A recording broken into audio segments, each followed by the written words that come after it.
साथियों, नमो बुद्धाय, जय भीम। आज का हमारा टॉपिक आप देख रहे होंगे यहाँ पर। सबसे पहले इस न्यूज़ को हम ध्यान से देखते हैं और इसमें अखिल भारतीय अनुसूचित जाति जनजाति कर्मचारी कल्याण एसोसिएशन,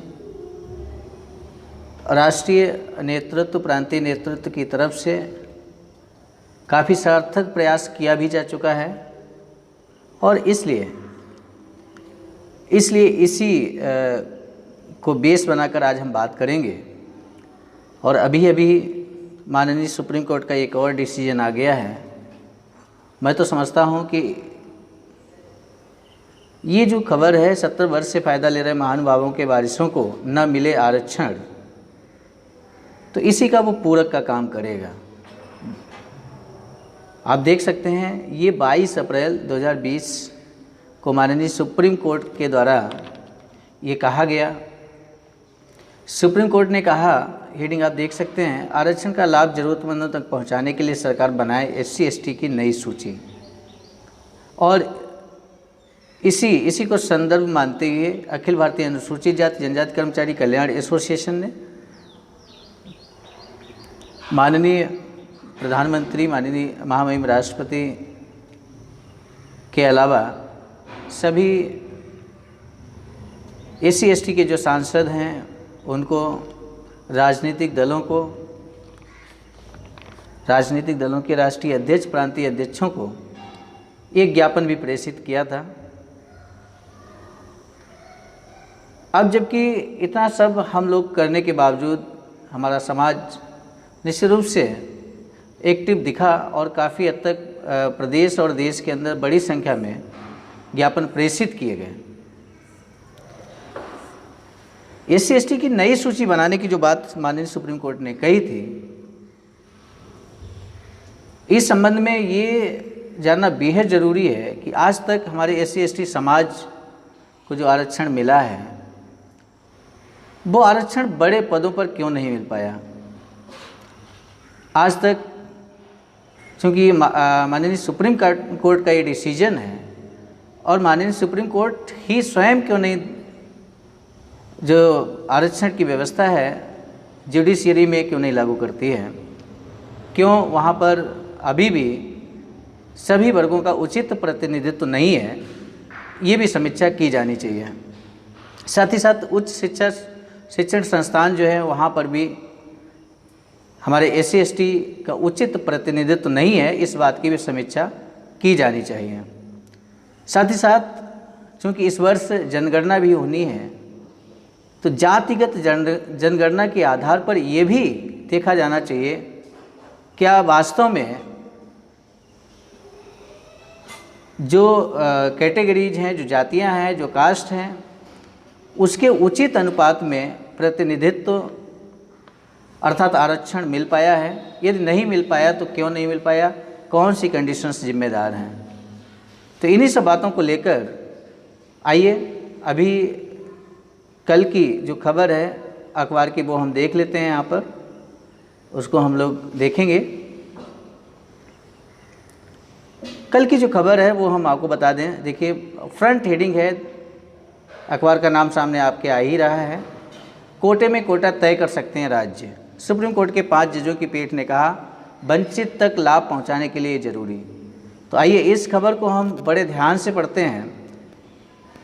फ्रंट हेडिंग के बावजूद भी हमारा समाज, हमारा SC/ST और OBC माइनॉरिटी, ये समाज इन खबरों को नज़रअंदाज करता है। फ्रंट हेडिंग बने, फ्रंट पेज की हेडिंग बने, मेन हेडिंग बने, इसका मतलब मामला गंभीर है और इसलिए इस तरह के मामलों को हमारे समाज को गंभीरता से लेना होगा, दूरदर्शिता के साथ लेना होगा। क्योंकि आने वाली जो पीढ़ी है, आज अगर हम लोग सुरक्षित महसूस करते हैं आर्थिक रूप से या सामाजिक रूप से, तो परम पूज्य बाबा साहब डॉक्टर भीमराव अंबेडकर के जीवन संघर्ष की बदौलत, उनके दिए भारतीय संविधान की बदौलत, उनके दिए भारतीय संवैधानिक अधिकारों की बदौलत हम लोग सुरक्षित महसूस करते हैं। उन्होंने जो जीवन संघर्ष किया, जीवन को पूरा बलिदान दे दिया हमारे समाज की अगली पीढ़ी या बल्कि कई पीढ़ियों के लिए? क्या हमारी आपकी जिम्मेदारी नहीं बनती है कि हम उन संवैधानिक अधिकारों को संरक्षित करें और संरक्षित करने के लिए यथासंभव प्रयास करें? हम जो भी प्रयास करेंगे वो आने वाली पीढ़ी के लिए करेंगे और ये हमारा दायित्व भी है। ये दायित्व हमारा इसलिए भी है, बाबा साहब के प्रति यदि आप वास्तव में सच्ची श्रद्धांजलि रखना चाहते हैं, सच्चा सम्मान देना चाहते हैं, तो उनके दिए गए संवैधानिक अधिकारों को हूबहू हमें मेंटेन रखना होगा। और आइए इस खबर को देखते हैं और उसके बाद इस खबर के बाद एक तरह से बड़ा मुद्दा यहाँ पे बनता हुआ दिखाई दे रहा है। तो इसमें हम लोग निश्चित रूप से विचार करें, गंभीरता से विचार करें और विचार ही न करें बल्कि सशक्त प्रयास करें, ताकि आने वाले समय में ऐसा ना हो कि हम जिस पुरानी स्थिति में थे, दयनीय स्थिति में थे, उसी दयनीय स्थिति में चले जाएं। ऐसा नहीं होना चाहिए। ये हम सभी का दायित्व है, वर्तमान पीढ़ी का दायित्व है, जो इस समय आरक्षण की बदौलत, प्रतिनिधित्व की बदौलत अपने आप को सुरक्षित महसूस कर रहे हैं, सुरक्षित हैं। तो निश्चित रूप से आने वाली पीढ़ी का दायित्व हम सभी के कंधों पर है। आइए इस खबर को देख लेते हैं ध्यान से। लिखा है, आरक्षण के भीतर आरक्षण यानी कि कोटे के अंदर कोटे की नई पहल शुरू हो सकती है। सुप्रीम कोर्ट के 5 न्यायाधीश की पीठ ने गुरुवार को दिए फैसले में कहा है कि आरक्षण का लाभ सभी तक समान रूप से पहुंचाने के लिए राज्य सरकार को SC/ST श्रेणी में वर्गीकरण का अधिकार है। राज्य सरकार आरक्षित श्रेणी में उपवर्ग बना सकती है। कोर्ट ने कहा कि आरक्षण का उद्देश्य सभी वर्गों को ऊपर उठाना है, जो राष्ट्र की प्रगति के लिए जरूरी है। 2004 में इसी नया मामले में सुप्रीम कोर्ट की ही 5 जजों की पीठ ने इससे विपरीत व्यवस्था देते हुए कहा था कि SC/ST में उप वर्गीकरण का राज्यों को अधिकार नहीं है। अब इस मामले में 7 या उससे ज़्यादा जजों की बड़ी पीठ विचार करेगी। जस्टिस अरुण मिश्रा की अध्यक्षता वाली 5 न्यायाधीशों की पीठ ने इसी नया फैसले में दी गई व्यवस्था पर पुनर्विचार की 3 न्यायाधीशों की राय से सहमति जताई है। कोर्ट ने कहा कि इसी चिन्नया का फैसला भी समान क्षमता की पीठ ने सुनाया था, इसलिए वह मुख्य न्यायाधीश से मामले को 7 न्यायाधीशों या उससे बड़ी पीठ के समक्ष विचार के लिए लगाने का आग्रह करते हैं। पीठ ने आरक्षण पर आए पूर्व के फैसलों का विश्लेषण करते हुए कहा कि जनहित में व्याख्या होना जरूरी है। बदलती वास्तविकताओं को ध्यान में रखे बिना संवैधानिक उद्देश्य को प्राप्त नहीं किया जा सकता है।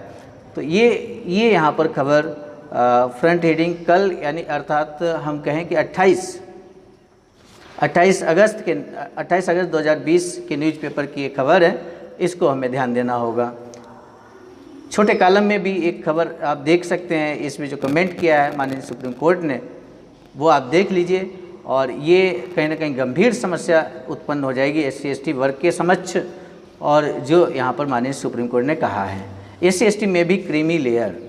कोर्ट ने आरक्षण के हमेशा लागू रहने के औचित्य, SC/ST वर्ग में भी क्रीमी लेयर लागू करने जैसे कई मुद्दों को छूते हुए कहा कि आरक्षण का लाभ सबसे ज़रूरतमंद तक नहीं पहुंच रहा है। इसके लिए राज्य आरक्षण देते समय अनुच्छेद 14, 15, 16 की अवधारणा के आधार पर सूची में दी गई अनुसूचित जातियों में तर्कसंगत उपवर्गीकरण भी कर सकता है। राज्य सरकार सूची में छेड़छाड़ नहीं कर सकती और न ही वह सूची में किसी जाति को जोड़ अथवा घटा सकती है और न ही जाति की जांच कर सकती है।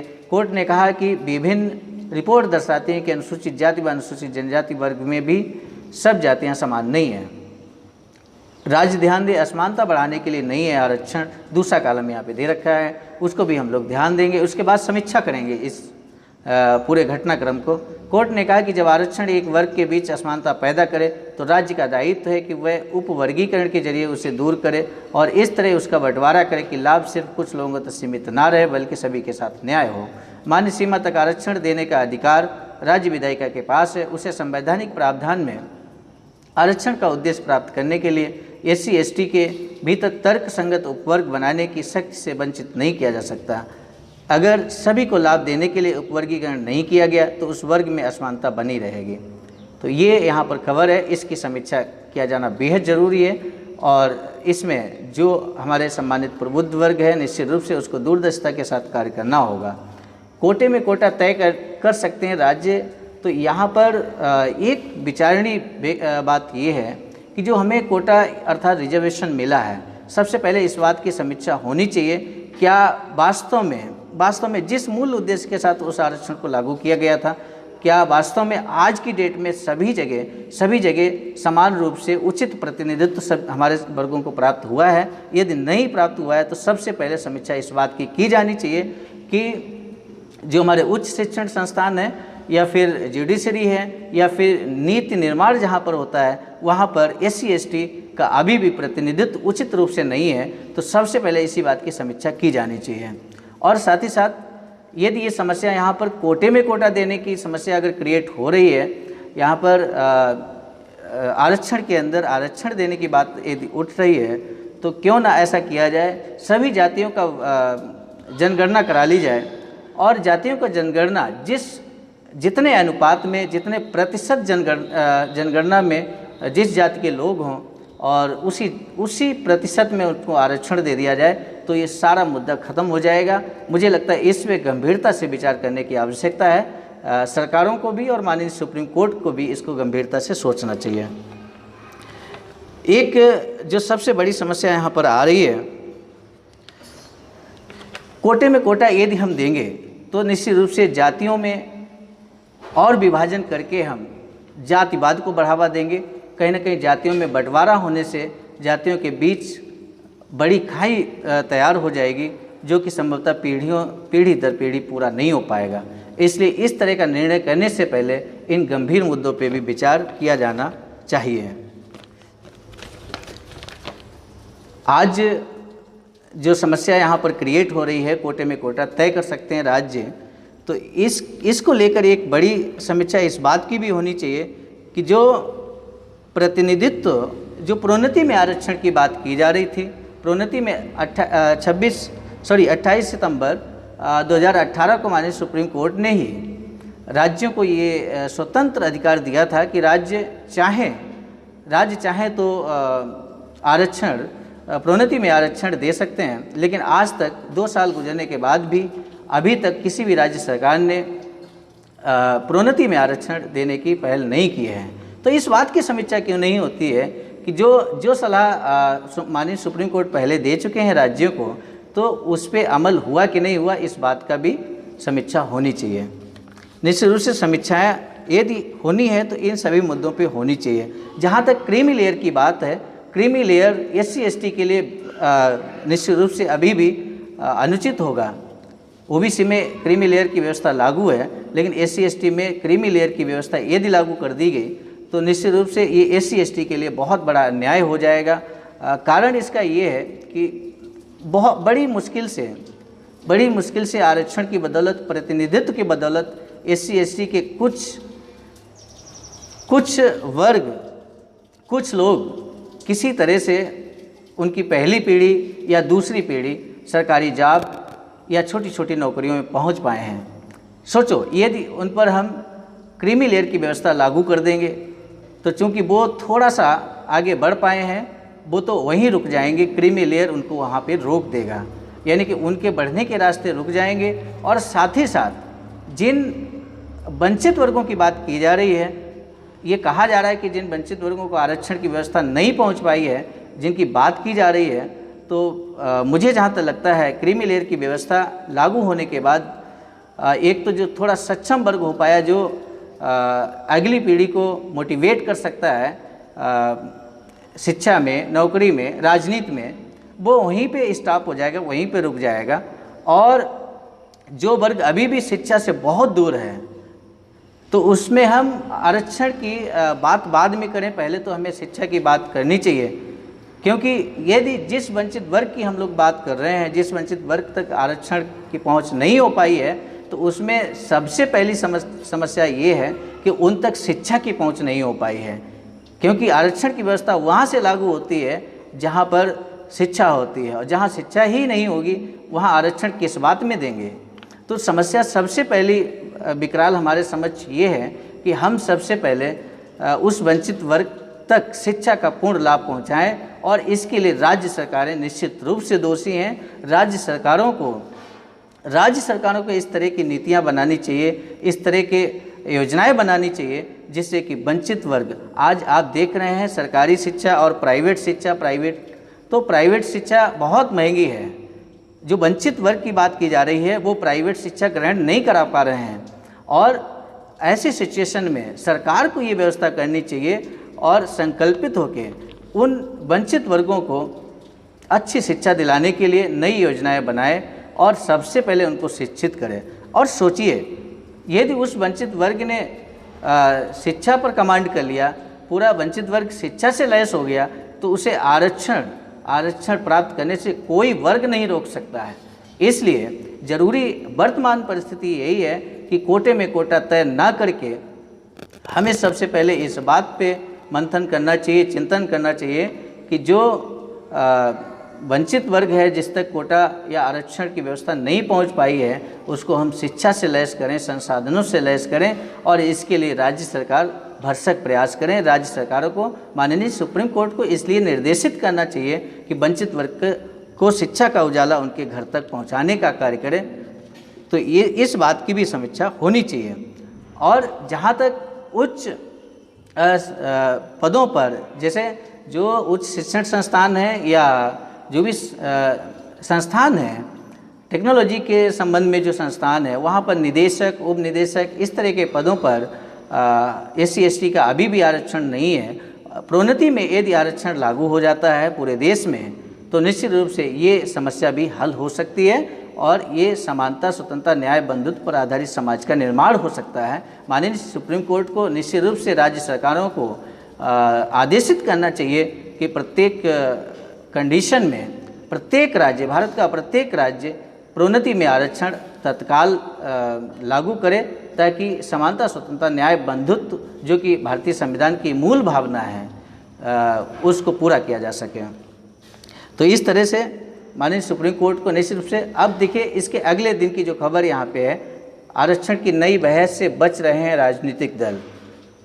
ये भी फ्रंट हीडिंग है और आज का है। तो ये एक हम देख रहे हैं यहाँ पे एनालिसिस है, और निश्चित रूप से यहाँ पर सुप्रीम कोर्ट का जो नया फैसला है फिलहाल नहीं है बाध्यकारी, ये इस खबर का ये है। लेकिन बाध्यकारी नहीं है, लेकिन जो बहस छिड़ जाती है वो बहस आगे तक जाएगी, निश्चित रूप से जाएगी, और इसे आने वाले समय में या चुनाव हो या समाज के अंदर ध्रुवीकरण की स्थिति उत्पन्न हो जाएगी।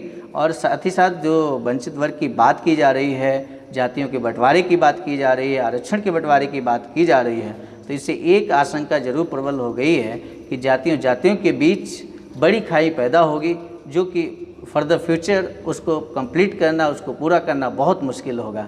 इसलिए इस तरह की बहस ना हो तो बेहतर रहेगा। आरक्षण की जो मूल व्यवस्था है वो प्रॉपर तरीके से चलनी चाहिए, पूर्व की भांति चलनी चाहिए, और जब तक कि हमारा समाज समृद्ध ना हो जाए, क्योंकि जिस समाज ने आरक्षण की व्यवस्था के तहत आरक्षण का लाभ लिया है या सरकारी नौकरियों में आए हैं, अच्छे पदों पर आए हैं, तो वो जिस गांव से बिलोंग करते हैं, जहां से भी बिलोंग करते हैं, उनको देखकर उनका समाज मोटिवेट होता है, उनके बच्चे मोटिवेट होते हैं। और यदि उनको ही रोक दिया जाएगा क्रीमी लेयर के जरिए, या फिर आरक्षण की जो नई सूची बनाने की बात हो रही है, नई जातियों की सूची अलग करने की बात हो रही है, यदि इस तरह से उनको वंचित किया गया, तो निश्चित रूप से सोचिए वो समाज जो किसी तरह से थोड़ा आगे बढ़ रहा है, यदि उसको हम रोक देंगे तो उस समाज के आने वाली पीढ़ी किससे मोटिवेट होगी और कैसे वो आगे बढ़ पाएगी। तो मुझे नहीं लगता, अभी फ़िलहाल वर्तमान परिस्थिति ऐसी नहीं है जब आरक्षण की व्यवस्था को किसी तरह से, इसको जो भारतीय संविधान में जिस तरह से वर्णित है SC ST और OBC जनरल माइनॉरिटी के आधार पर, तो उनको ब्रेक करने की या उसमें आरक्षण के अंदर आरक्षण की व्यवस्था वर्तमान में ऐसा नहीं महसूस होता है कि लागू करने की आवश्यकता है। इसलिए माननीय सुप्रीम कोर्ट से भी निवेदन है और भारत की जो केंद्र सरकार है उससे भी यहाँ इस वीडियो के माध्यम से निवेदन है, राज्य सरकारों से भी ये उम्मीद की जा रही है, जो समाज है वो यही चाहता है कि इस तरह की बहस अभी ना हो, और जो हमारा समाज है एक्चुअल में उसको शिक्षा की पहुंच नहीं हो पाई है। यही कारण है उस वंचित वर्ग जहां तक शिक्षा की पहुंच नहीं है, उस वंचित वर्ग तक शिक्षा का लाभ पहुंचाया जाए, तत्पश्चात आरक्षण की समीक्षा की जा सकती है। लेकिन सर्वोपरि जो शिक्षा है, आज भी भारत की हमारी जो राष्ट्रीय दर है शिक्षा की वो 74% है। तो ऐसी सिचुएशन में सबसे पहले तो हमारे भारत में पूर्ण रूप से शिक्षा होना चाहिए, तभी हम इस तरह की कल्पना कर सकते हैं। निश्चित रूप से भारतीय समाज इसी तरह का उम्मीद करता है कि आने वाले समय में इस तरह की कोई अनर्थक बहस नहीं छिड़ेगी और भारतीय जो समाज है, जो हमारा मूल भारतीय संविधान के अनुसार जो आरक्षण प्रदत्त है भारतीय संविधान में, उस व्यवस्था को निरंतर बनाए रखना ही एक विकल्प होगा। और साथ ही साथ उच्च पदों में पहुंचाने के लिए प्रोन्नति में आरक्षण तत्काल लागू किया जाए। और यदि इस साल जनगणना होती है या जब भी जनगणना होती है तो जातियों की जनगणना जरूर करा ली जाए और उसके बाद इस बात की समीक्षा जरूर की जाए कि उन जातियों के उचित प्रतिनिधित्व में आरक्षण की व्यवस्था है अथवा नहीं है। यदि जातियों की संख्या प्रतिशत ज़्यादा है, आरक्षण की व्यवस्था कम है, तो निश्चित रूप से उसमें सुधार किया जाना अपेक्षित रहेगा। यही सब उम्मीदें भारतीय समाज इस समय कर रहा है केंद्र सरकार और राज्य सरकारों से।